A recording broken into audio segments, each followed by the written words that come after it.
I spent a lot of hours going to the hairdressers over my life. I spent an awful lot of time getting the blonde that I want because it's not that easy. So when they first got in touch with me, I was a bit like, oh, I'm not sure whether it's going to work. I'm not sure whether I'll get the desired effect. I just don't think it's possible. So the first thing we did was have a test and just go and have a look and see if the product worked. And I was completely amazed because normally my base tint that I put on before I have the highlights, I put on one tint, wash it off, dry it, put on another tint to lift it again, wash it off, dry it, then put my highlights. It's a real sort of process. And the actual, the base colour, the 10.01, which is the colour that I use, lifted it straight away to the colour that I wanted it to do. And then their own box highlights over the top. And it's absolutely all home product.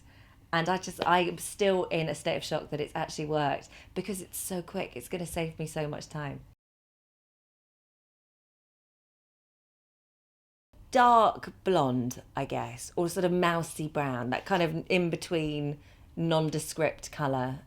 Definitely not a nice brown, otherwise I probably would have stuck with that. My whole family are brunettes, almost, my mum had almost black hair, like really beautiful, light eyes, black hair, gorgeous. And I just had this sort of mousy, slightly nothingy coloured hair.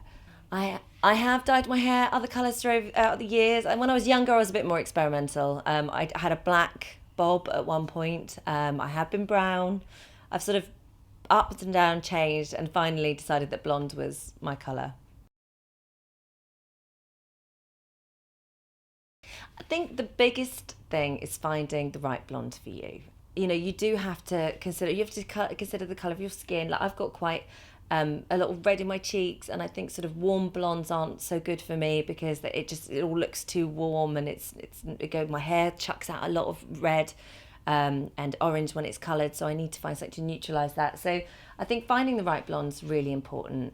And like natural blonde is really important as well because anyone with natural coloured hair doesn't just have one colour. There's all lots of tones in it. So I think it's really lovely to have all those tones going through your hair colour.